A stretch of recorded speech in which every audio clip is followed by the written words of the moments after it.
PROMAXX Performance Exhaust TA2 Muscle Car Series locked in a last-minute deal with Queensland Raceway for round one of the TA2 Northern Series. New cars, new names, and a new very young face. Another third-generation racing debut for the grandson of one of the country's most stellar touring car stars. Well, I know it's a fair bit of stress on my dear wife, who's had to put up with three of us. So over the years, it's a wonder she still enjoys it, because she's been put through an awful lot over those years. So Jet's going okay. He's doing a reasonably good job. He's just lacks a bit of experience, which that'll only come with time. 16-year-old Jet Johnson also bleeds blue, having swapped his front-wheel drive XL for a rear-wheel drive 525 horsepower Ford Mustang in a new two-car operation owned by Queensland businessman Warren Wadley and prepped by Father Stephen. Yeah, it's been a bit of a learning curve, to be honest, with going to a rear-wheel drive car from front-wheel drive, because you get on the power in a front-wheel drive car and it sort of pulls itself around the corner. In a rear-wheel drive, it snaps straight to a massive slide. So for me, it's been a bit of a learning curve, but it feels now more natural driving than it does the Hyundai after just, a few sessions. Well, you just tell him that he's his own person. There's no pressure. He's not me, I'm not my father. He's his own person, so go out and make your own legacy. Yes, we're lucky we've got a family that's been around motorsport for a long time, but essentially we're not driving the car for him. He's got to do it himself, and he's got to work hard at doing it and being the best that he can. Also new to TA2 for this round, well-known gearbox guru out of Melbourne, John Hollinger, debuting a new Camaro. Queenslander Adam Hargraves was also a new starter in the series, sharing the race weekend between his Mark car and the TA2 Camaro. 18-year-old Lismore's Nathan Hearn started the weekend in typical Hearn style by taking the PWR Pole Award with a 112.9 in his older 2019 Dodge Challenger, 4/10 off Aaron Seaton's former pole time. Yeah, it's good. I'm driving my old car this weekend, which is a bit much for people to get their head around. It's liveried the same as my current car now, and she's a bit of a different setup in it, so it's a bit of a handful to get around the track. But no, it's good enough to do the job and get me the pole position. So yeah, we're starting off on P1 for the first race, and hopefully we can keep that form up for the rest of the weekend. Johnson, however, lived up to the family name with a stunning second fastest on debut, 6/10 off the pole time and 1/10 quicker than veteran Russell Wright. Rusty having his first drive in 18 months after leg surgery, but proving he was anything but rusty. Round one of the PROMAXX Performance Exhaust TA2 Muscle Car Northern Series is green for the first time, and Hearn's got an excellent launch and Johnson's got a problem. He's gone nowhere.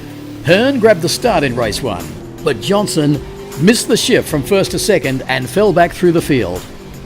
The 16-year-old's fight back was impressive, taking Hargrave, then Formosa, and Crutcher on the way back to fifth.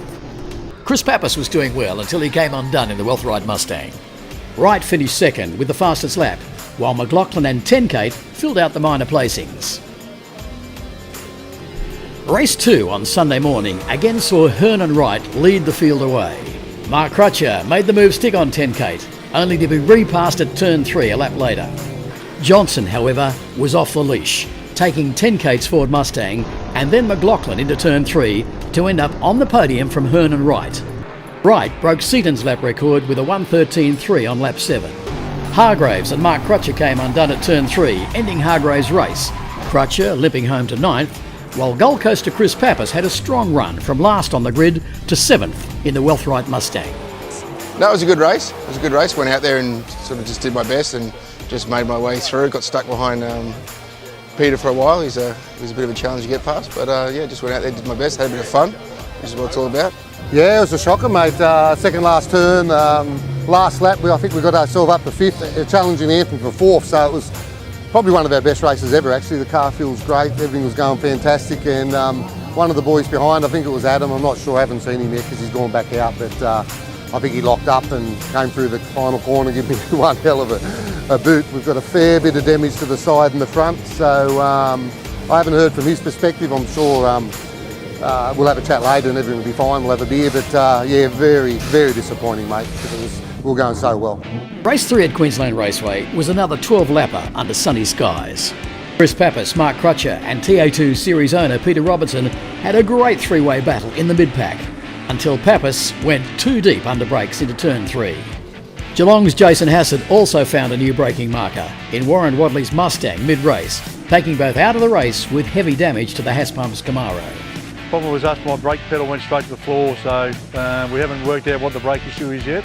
But unfortunately for Warren, he was parked up right in front of me, and thankfully for me he was, because I probably would have ended up in the fence. But yeah, no, my first concern was for Warren, to make sure he was okay and his car was okay. So, but yeah, so basically a brake issue. Crutcher and Peter Robinson resumed their battle at the restart, the young property developer also taking Chris Formosa's brand new Dodge Challenger into turn 1. Hearn went on to win and take the fastest lap with a 1:13.8, while Peter Robinson spun the Wagner Corp Dodge on the last lap.